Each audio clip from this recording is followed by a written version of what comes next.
Salut à tous, c'est Axel de testmobile.fr. Je suis à l'IFA 2015 chez Sony et j'ai dans la main le Xperia Z5 Compact qui est un des nouveaux-nés de la gamme Compact de chez Sony. Je vais passer rapidement dans les specs. Donc c'est un terminal qui est équipé d'un écran de 4.6 pouces. On reste quand même sur des écrans de, on va dire, petite taille, moyenne taille sur la gamme Compact, et tant mieux d'ailleurs, c'est le but, hein. 720p, Triluminos X Reality bien entendu. Il tourne sous Lollipop dans sa version 5.1.1. On va regarder ça dans un instant. Il tourne sur un Snapdragon 810, quad-core 1,5, quad-core 2 GHz. 2 Go de RAM, 32 Go de mémoire interne avec possibilité de mettre une micro SD et de monter jusqu'à 200 Go en plus. 23 mégapixels à l'arrière avec une nouvelle optique, flash LED.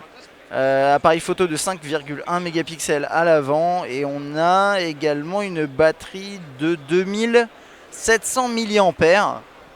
Et puis on va passer sur le terminal. Alors moi je découvre pour être honnête parce que j'ai pas pu assister à la conférence.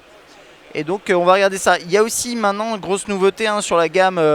On va dire, j'appelle ça une gamme, c'est pas vraiment une gamme, mais c'est la gamme. Bon, bien sûr, il y a Xperia, mais bon, ça c'est tous les smartphones chez Sony. Mais derrière, la gamme Z5 avec donc le compact, le Z5 et le premium, on a un scanner d'empreinte digitale qui est caché derrière le bouton on-off.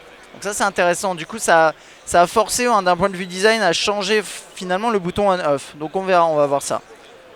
Donc voilà, il fait, alors honnêtement, c'est le premier truc qu'on voit, je sais pas ce que vous en pensez, mais il fait assez brique en fait. Il a l'air assez costaud, je trouve, assez épais.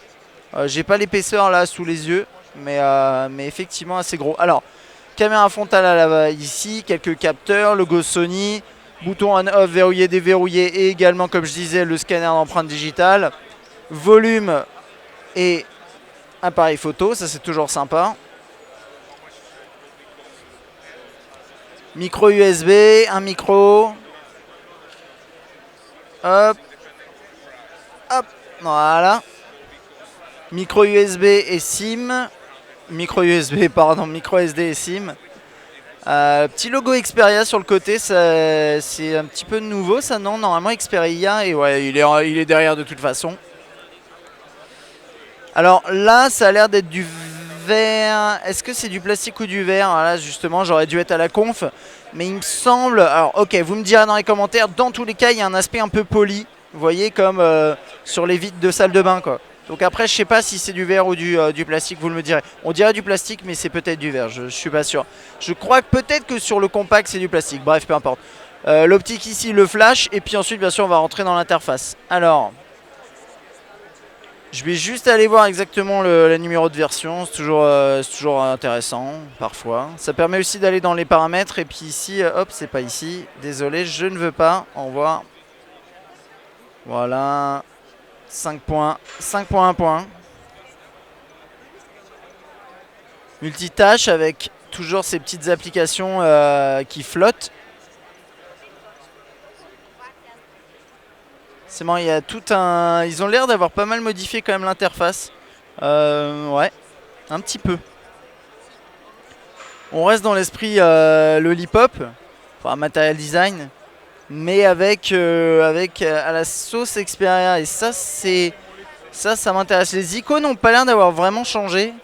Donc c'est vrai qu'on garde l'esprit Xperia, mais j'ai l'impression que la surcouche en tant que telle, au niveau de l'interface, les éléments ont été quand même modifiés. On va voir dans d'autres éléments d'interface. Donc là, par contre, ça n'a pas trop bougé. Là, on voit bien, on a enregistrement 4K, mode manuel, etc., etc. Donc ça, c'est les options dans l'APN. Donc tiroir des notifications que je vous montrais tout à l'heure, avec possibilité d'éditer les raccourcis. Voilà, ça c'est bien. Toujours très pratique. Je vais peut-être mettre d'ailleurs la luminosité un poil plus haut. Peut-être vous voyez mieux pour terminer cette vidéo. Là-dedans, qu'est-ce qu'on a? Menu assez simple.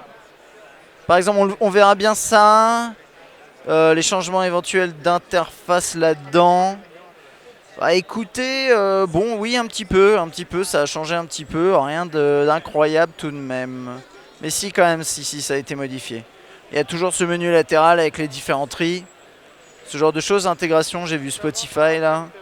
L'album normalement, alors avant ça s'affichait avec possibilité de faire ça. Là, je vois pas beaucoup de changements. En tout cas, il a l'air assez réactif là. Qu'est-ce qu'il peut y avoir d'autre à regarder? Calendrier, toujours intéressant pour voir comment le constructeur décide de... J'ai vu synchronisation LinkedIn, c'est pas mal. C'est joli. Et c'est dans l'esprit Material Design. Donc ça, j'aime bien. J'aime bien ces petits ajustements. Alors vous allez me dire, si vous avez par exemple un Z3 sous le Lollipop, dites-moi si ça ressemble exactement à ça. J'avais fait une vidéo il y a un bon bout de temps d'ailleurs, je me rappelle plus exactement. N'hésitez pas à me dire dans les commentaires si c'est proche ou pas. Puis on va s'arrêter là, je pense. What's new, je regarde juste les applications. Bon, Lifelog, Movie Creator. Ok. Faire des montages. Amazon qui est préinstallé, merci bien. Après, je sais pas, hein, on verra ça. S'il y a des choses qui seront préinstallées également. Smart Connect. PlayStation. C'est à peu près tout, hein. Ouais. Produit qui a l'air intéressant. J'ai pas le prix en tête, il sera dans l'article écrit. Vous le verrez dans l'article d'annonce. J'aime bien, je le trouve peut-être un poil épais, mais la question est de savoir est-ce que c'est juste une illusion ou est-ce qu'il est vraiment plus épais que son prédécesseur? Je pense au dernier compact, je ne sais pas. En tout cas, un produit intéressant. De toute façon, les compacts, j'ai toujours été assez favorable au format, entre guillemets, petit format avec grosse perf, enfin grosse spec. Ça, c'est plutôt sympa. Voilà, n'hésitez pas à donner votre avis dans les commentaires. Puis moi, je vous dis à bientôt.